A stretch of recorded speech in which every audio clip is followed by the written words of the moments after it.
This is Autoline Daily, the show dedicated to enthusiasts of the global automotive industry. Jeep sales in the U.S. have fallen 5 years in a row, and last year's sales of nearly 643,000 vehicles was its lowest in more than a decade. So to help turn things around, CEO Antonio Filosa, who took over for the brand last November, is trying to attract new buyers with its electrified models. And so far, it's been a success. Filosa told Automotive News that half of Grand Cherokee 4xe buyers come from other brands.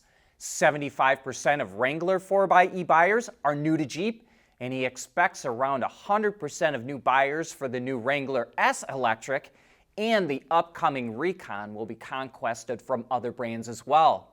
That seems to be helping sales.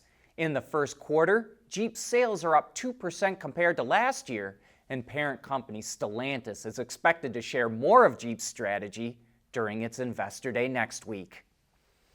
Porsche's shareholders think the automaker's EV goals are too ambitious, and they're calling on the company to scale back its plans. Next year, Porsche is aiming for EVs and PHEVs to account for half of its sales, and by 2030, it wants 80% of its sales to be all electric. But with the slowdown in EV demand, shareholders want the company to prioritize sales of ICE vehicles to help improve the stock, which has dropped by more than a third in the past year.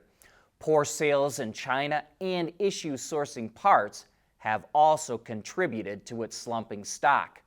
But CEO Oliver Blume expects things to turn around by next year, with it refreshing 5 of its 6 models. Ride-hailing company Lyft has really struggled financially, but it looks like it could be turning things around. It's forecasting 15% growth in gross bookings through 2027. That refers to the total dollar value of transactions billed to rideshare riders, including taxes, tolls, and fees, but excluding tips to drivers. Lyft says its advertising business is the biggest contributor to that growth. This year, it expects to bring in $50 million from ads that are placed on its app or on digital screens that are on top of the cars. And by 2027, it expects that to jump to $400 million. Lyft shares rose 10% on the news, but it still does have a ways to go to catch up to its rival Uber, which is aiming to bring in $1 billion annually from its advertising. Intrepid's NeoVi Pi, allowing automotive engineers to interface, capture, and monitor vehicle data using Raspberry Pi. As a matter of fact, it's the automotive industry's first robust platform for Raspberry Pi, featuring Intrepid CAN-FD technology and Raspberry Pi compute module. The NeoVi Pi is designed for automotive environments, allowing use with relative power ranges and applications. In addition, the NeoVi Pi enables you to use the Raspberry Pi for compute while avoiding additional development to adapt to network environments. That makes the NeoVi Pi powerful enough to solve your vehicle network problems, yet small enough to fit in your backpack. One of many Intrepid tools used for developing zonal architecture and software-defined vehicles.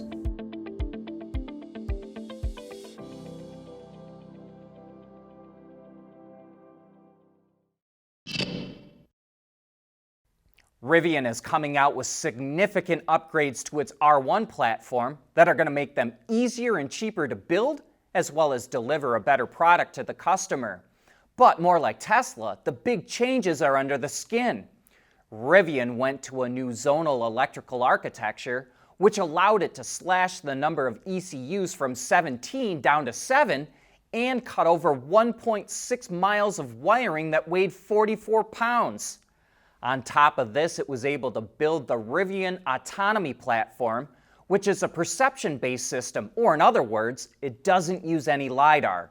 Instead, it has 11 cameras, 5 radars, and an array of ultrasonic sensors as its vision system, while the computing system relies on 2 NVIDIA processors and an NVIDIA operating system.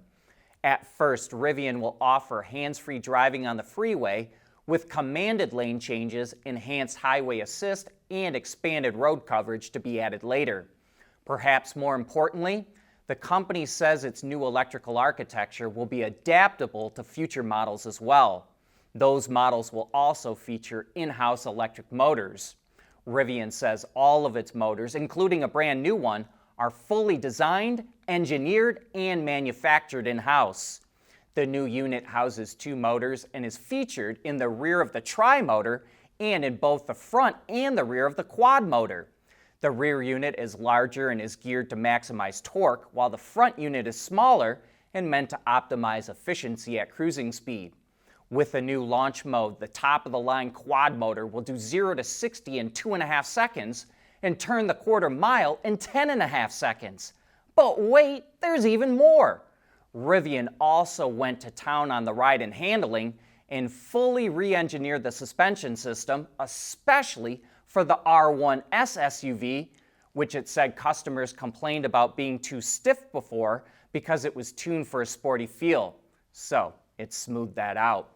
And lastly, Rivian is using large castings for its battery enclosures that reduces weight and simplifies manufacturing, and it has made the switch to LFP cells for its standard battery pack.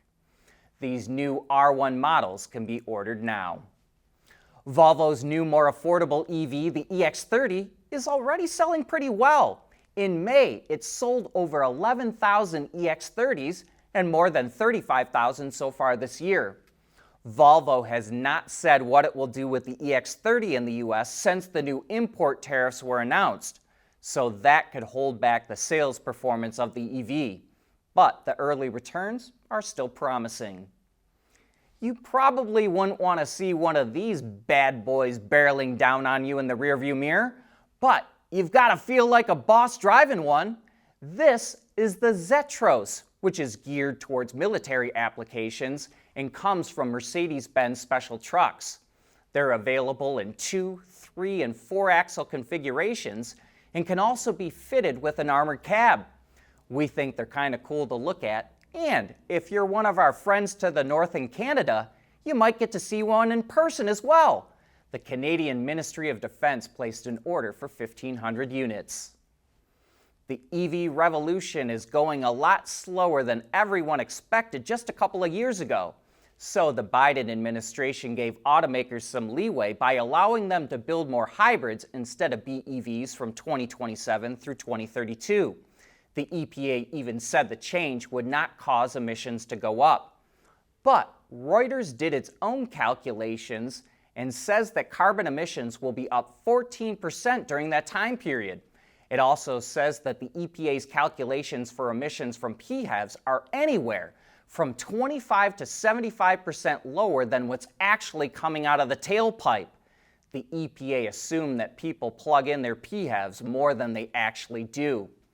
Originally, the EPA wanted 67% of all new cars sold to be pure BEVs by 2032. But under the new rules, that will be 35 to 56% by 2032, with that wide variation depending on how many hybrids get sold. But maybe BEVs will start to sell better than they've been doing lately. Bloomberg reports that EVs with 300 miles of range or longer now cost less to lease than the average ICE car, and not by a little bit. It says the Hyundai Ioniq 6 is $82 less a month to lease than a Toyota RAV4, and a Tesla Model Y is $230 a month cheaper to lease than a BMW X3 with a gasoline engine. And cheaper EVs are on the way. When Chevrolet offers the base electric Equinox for sale, it will cost about $28,000, including the federal subsidy. The next-gen Chevrolet Bolt will be less than that. The International Energy Agency estimates that by 2030, EVs will reach price parity with all ICE vehicles.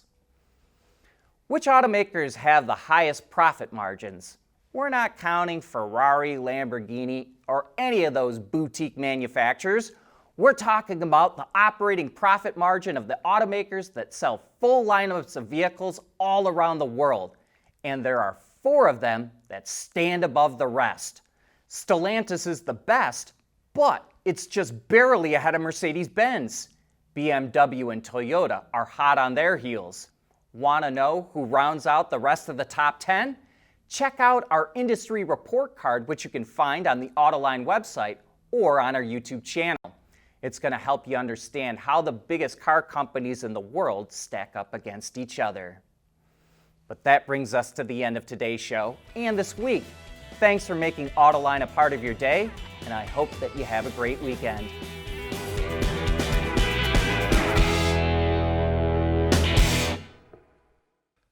Autoline Daily is brought to you by Bridgestone, solutions for your journey. Intrepid Control Systems, over-the-air engineering boost your game. MEDC, where Michigan businesses are powering the future of mobility. Tejan Automotive Technologies, the formula for better mobility. And by ZF. When the elements are working against you, being confident in your grip on the road is what really matters. Bridgestone Alenza tires, improved acceleration in wet conditions.